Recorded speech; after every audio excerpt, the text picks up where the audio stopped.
Every society has a hidden ranking of reality. Some things are treated as serious, others as soft. Some things are called objective, others subjective. Some things count as practical, others as personal. Some things belong to the real world, others are treated as background.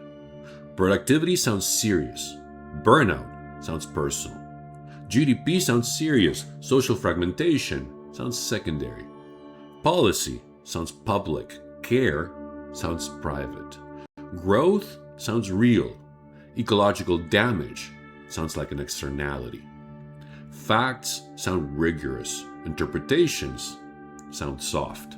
Reason sounds universal, embodiment sounds particular. But what if this hierarchy is wrong? What if the so-called secondary is not secondary at all? What if the things modernity treated as background, care, relation, embodiment, memory, ecology, labor, dependency, meaning, future continuity, were actually part of what allows the primary world to hold together? In the last video, we looked at what modernity actually did. Modernity became powerful by narrowing what needed to be integrated. It stabilized what could be measured, abstracted, counted, predicted, and controlled. That produced extraordinary power, but it also produced exclusions. This video is about those exclusions. Because modernity did not only organize knowledge, it organized reality. It taught us which things should appear as primary and which things could be treated as secondary. But the secondary was never secondary. It was where reality was being held together. In the first video in the series, we looked at two operations that appear everywhere in knowledge: the what and the why. The what identifies, it stabilizes. It asks, what happened? What is this? What counts? What can be measured? What can be verified? The why relates, it explains. It asks, why did this matter? Why did this happen this way? How does this connect to history, to context, embodiment, meaning, and future possibility? These operations are different, but they are inseparable. There is no what without some corresponding why, and there is no why without some grounding what. They co-develop. Every what implies a frame of relevance, and every deeper why can change what becomes visible as a what. But modernity increasingly organizes relation hierarchically. The stabilized what became primary, the relational why became secondary. What could be measured appeared more real. What could be counted appeared more serious. What could be predicted appeared more rigorous. What could be controlled appeared more practical. And what could not be so easily stabilized, context, care, interpretation, historical memory, embodiment, ecological relation, social trust, meaning, future consequence, began to appear less fundamental. Not necessarily false, not necessarily irrelevant, just secondary. This is the key shift. Modernity did not simply exclude these things. It downgraded them. It placed them outside the central frame. And from a PHET perspective, this is where relational insufficiency begins. Because a system can stabilize a local what very powerfully, while failing to integrate the wider why that would make that what hold across time, relation, and consequence. It can be right inside the frame and brittle beyond it. So the question becomes, what happens when an entire civilization begins to treat the relational conditions of its own existence as secondary? The answer begins with a reversal. What modernity often treated as secondary was often not secondary at all. It was the condition of possibility for what appeared primary. Care is treated as secondary to autonomy, but autonomy depends on care. No one becomes self-sufficient by themselves. Every rational adult, every worker, every citizen, every scientist, every artist, every leader was once fed, taught, protected, and sustained by relations they did not create alone. Care is not an optional supplement to autonomy. It is one of autonomy's conditions. Embodiment is treated as secondary to reason, but reason does not float outside the body.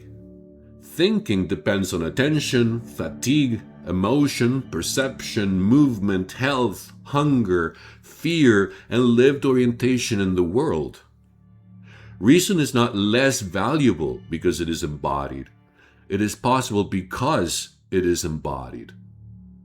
Ecology is treated as secondary to production, but production depends on ecological conditions: food, water, soil, air, climate stability, energy, materials, habitable environments. These are not external to economic life. They are what make economic life possible. Labor is treated as secondary to capital, but capital does not move by itself. Buildings do not clean themselves. Children do not educate themselves. Patients do not care for themselves. Goods do not transport themselves. Systems do not maintain themselves. Every abstract system depends on concrete work that keeps it functioning. Memory is treated as secondary to identity, but identity depends on memory. A person, a community, a nation, or a civilization only becomes intelligible by integrating what has happened, what is happening, and what may happen next. Without memory, identity becomes shallow. Without future, identity becomes unstable. Without relation, identity becomes fiction. So this is the central point. What gets called secondary is often the relational condition of possibility for what calls itself primary. The primary looks self-sufficient only because the secondary has been made invisible. This explains why the phrase "the real world" is so revealing. People often say things like, "In the real world, nobody cares about your feelings. In the real world, it's all about outcomes. In the real world, what matters is money, efficiency, competition, results." But what is being called the real world here? Usually, it is the world modernity learned to make primary. The world of measurable outcomes, the world of market incentives, the world of production, the world of external results, the world of competition and control. And what gets treated as secondary? Emotion, care, embodiment, dependency, vulnerability, social trust, meaning, relation. But these are not outside the real world. They are part of what makes any world livable. So the phrase "the real world" often does something subtle. It naturalizes modernity's exclusions. It makes one historically produced hierarchy of reality feel like reality itself. But PHET asks us to look again. The real world was never just facts and outcomes. The real world was always relational. Not relational in a vague or sentimental sense, relational in a structural sense. Autonomy depends on care. Production depends on ecology. Reason depends on embodiment. Identity depends on memory. Capital depends on labor. Institutions depend on trust. Democracy depends on shared futures. Knowledge depends on what, why integration. The supposedly primary was never self-sufficient. It only appeared self-sufficient because the relations sustaining it had been pushed into the background. So when people say, in the real world, nobody cares about care or history or meaning or relation, PHET asks, what kind of world is being called real? And what had to be excluded for that world to appear self-sufficient? Because what we call the real world is often modernity naturalizing its own exclusions. This structure does not remain abstract. Once a society learns to treat some dimensions of reality as primary and others as secondary, that hierarchy begins to organize people, institutions, and power. Gender, race, class, coloniality, ecology, care, labor. These are not identical. They have different histories, different mechanisms, different forms of violence, different political stakes. So we should not flatten them into one thing. But they are often organized by a similar epistemological operation. One pole is treated as primary. The relations that sustain it are downgraded, externalized, or made invisible. Take gender. Modernity often coded reason, autonomy, production, public life, and abstraction as primary. And it coded care, embodiment, reproduction, dependency, domestic life, and emotional labor as secondary. The public world appeared serious. The domestic world appeared private. Paid work appeared productive. Care work appeared natural. Autonomy appeared masculine. Dependency appeared feminine. But the public world depended on the domestic world. Paid work depended on unpaid or undervalued care. The supposedly autonomous subject depended on relations of maintenance, reproduction, and support. The secondary was not outside the system. It was sustaining the system. Take race and coloniality. Europe, whiteness, modernity, universality, rationality, development, and civilization were often positioned as primary.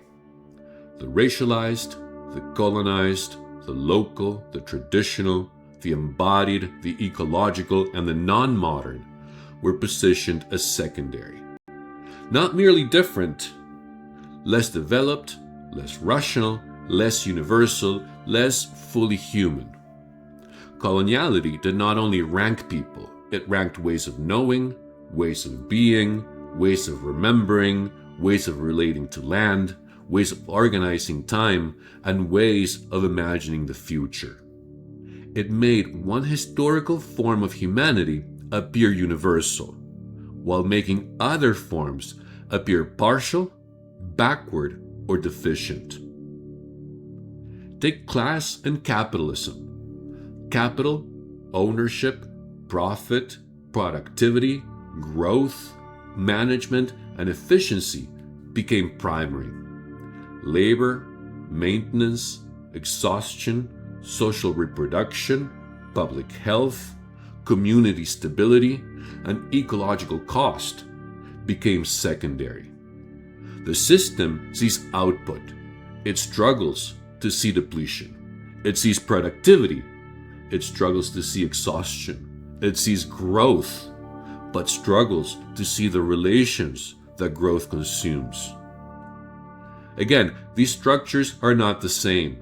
Gender is not race, race is not class, class is not ecology, coloniality is not reducible to economics. But they often repeat a related structure. One side appears primary by hiding the relations that sustain it. And this is why they cannot be fully understood as separate issues.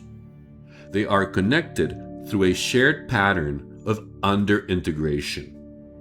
They are connected because modernity repeatedly stabilized narrow whats: the rational subject, the productive worker, the developed nation, the efficient market, the autonomous individual, the growing economy, while failing to integrate the wider why: care, history, embodiment, land, labor, dependency, violence, memory, and future consequence. This is relational insufficiency at a civilizational scale. PHET does not say we should abandon abstraction. It does not say we should abandon science. It does not say measurement, prediction, and reduction are wrong. The problem is not abstraction. The problem is when abstraction forgets what it had to exclude in order to become clear. A more integrated form of knowledge would not treat relation, care, ecology, embodiment, memory, labor, and future continuity as secondary. It would recognize them as part of the structure that allows knowledge, autonomy, production, and social life to hold together. This is what PHET means by temporal relational integration. A system becomes more robust when it can integrate more of the relations that make its world possible. More of the past it inherits, more of the present it inhabits, more of the future it is already shaping, more of the bodies it depends on, more of the histories it carries, more of the ecological conditions it cannot escape, more of the meanings that orient action, more of the perspectives that reveal what the dominant frame excludes. This does not mean everything becomes equally important all at once. That would be impossible. Every form of knowledge still needs focus.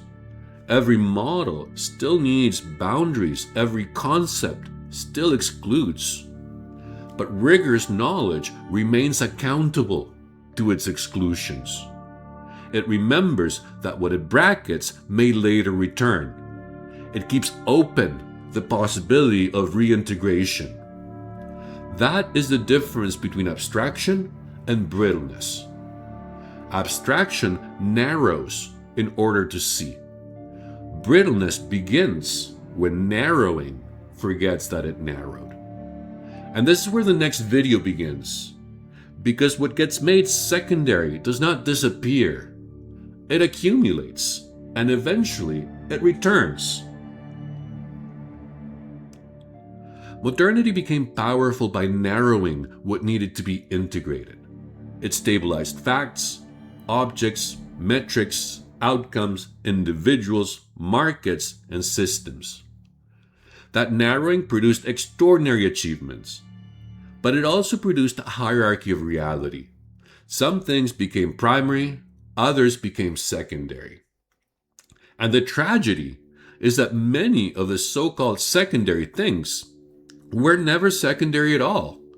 Care is not secondary. Embodiment is not secondary. Ecology is not secondary. Labor is not secondary. Memory is not secondary. Relation is not secondary. Future continuity is certainly not secondary. They are the conditions that allow the primary world to exist. So the crisis of modernity is not just that it excluded too much. It is that it excluded what it depends on.